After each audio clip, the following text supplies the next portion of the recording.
there. And she's asleep? Hey, what's going on here? Paimon feels like it's a bad idea for us to leave. Maybe we should ask Aino for help. Keyword detected. Meditative state suspended. Whoa! You gave Paimon a fright! No, however, it was Yehoda's request. She asked me for a detailed analysis of the steps required to meditate and to mentor her as she practiced relieving her stress. Yehoda's so stressed that she's gotta meditate to cope with it all? I do not know. However, Yehoda said she has been suffering from insomnia for a while and was willing to try any solution she could. First, I let her stand in my kitchen, close her eyes, and focus on the fragrance of krumkakes. By stimulating her olfactory module, I believe there would be a decrease in activity in her cognitive module.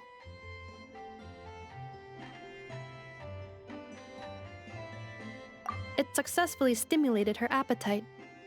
She consumed the finished krumkakes with incredible efficiency. Unfortunately, she consumed too many and proved unable to sleep that night. That's normal.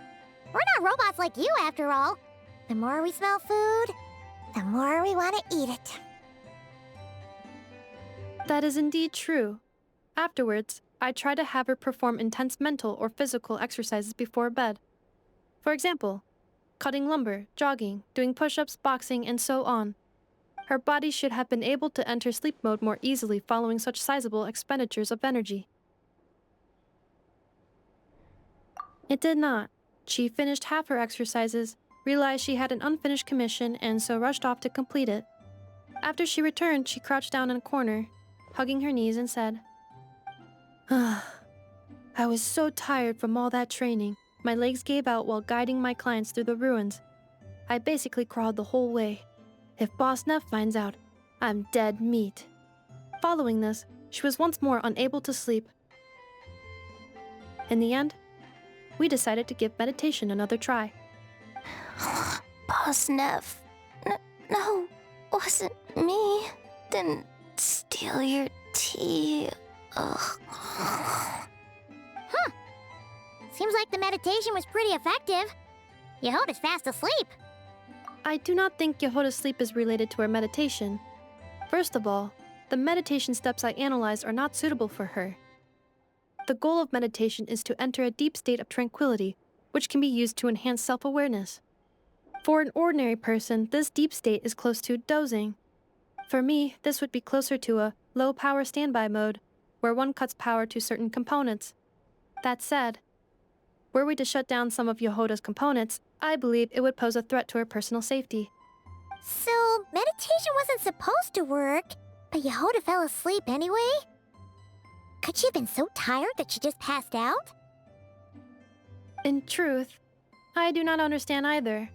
All I can do is tell you what happened before.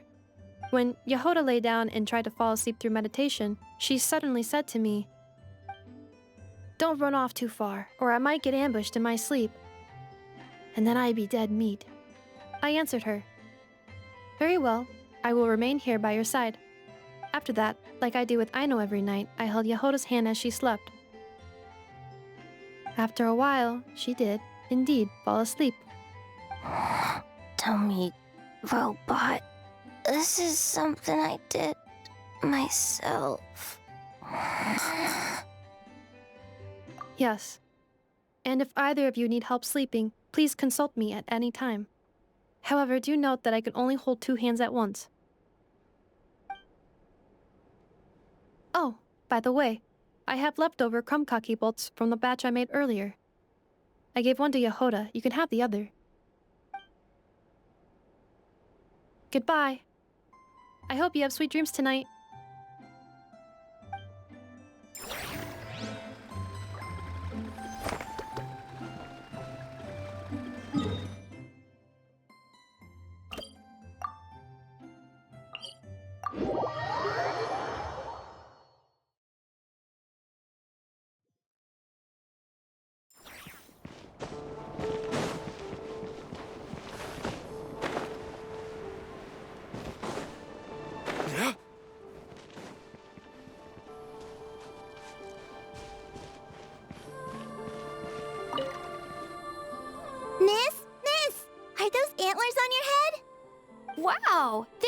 just like deer antlers.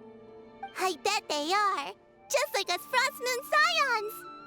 Yeah, Our Lady Moonchanter, Miss Lauma, also has a pair of really pretty antlers.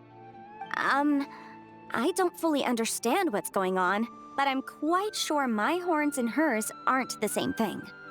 I know! Miss Lauma's horns go up and yours go down. Wow! Are you also a Moonchanter, Miss? Moonchanter? Well, I don't think I am. Moonchanter? That's a foreign term to me. I think Granny once mentioned an Adeptus who is related to the moon, but I don't think they were a Moonchanter, were they? Oh, no, wait! Granny told me not to tell outsiders about Adepti. So, what should I say to these kids? But your horns are just as pretty as hers. Miss, can you talk to animals like Miss Lauma can? Oh, hey! My savior's here! Hey, traveler! Over here!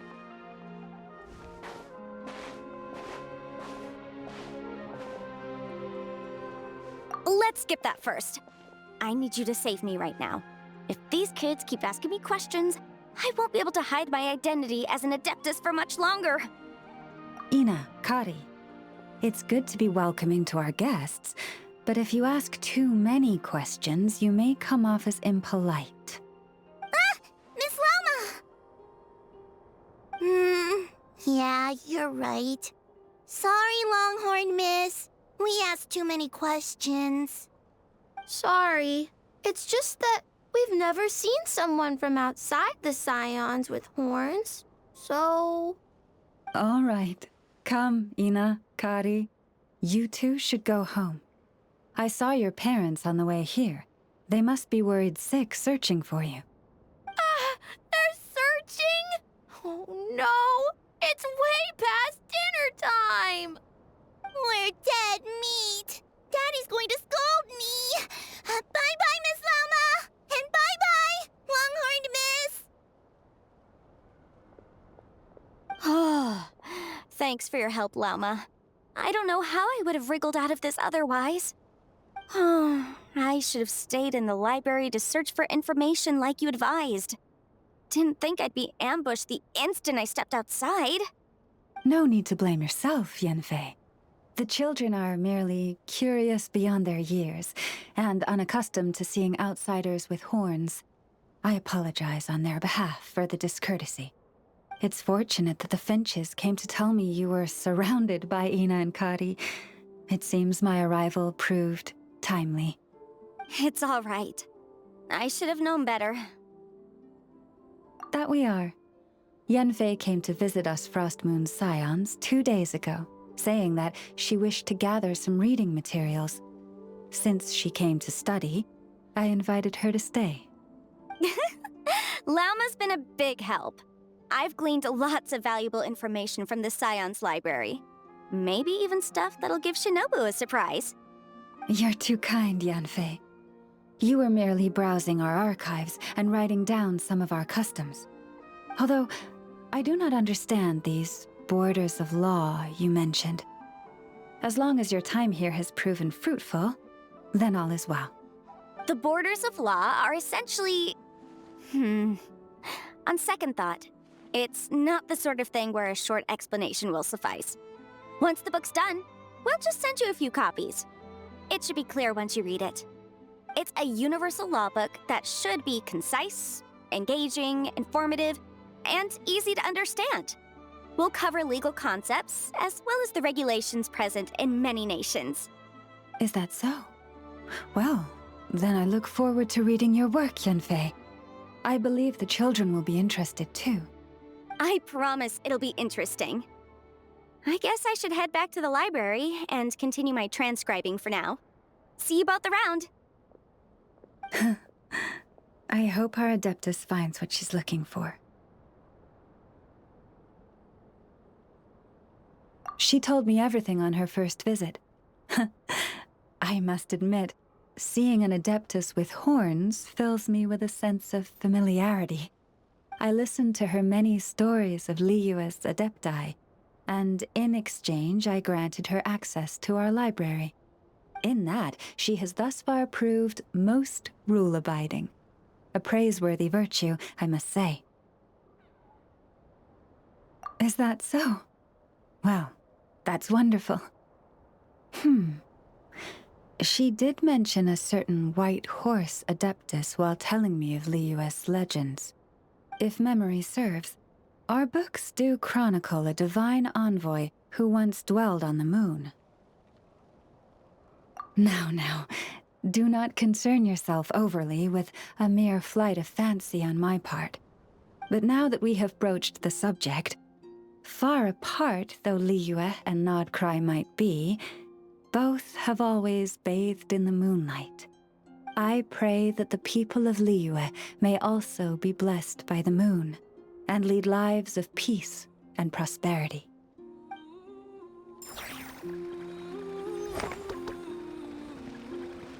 Yeah.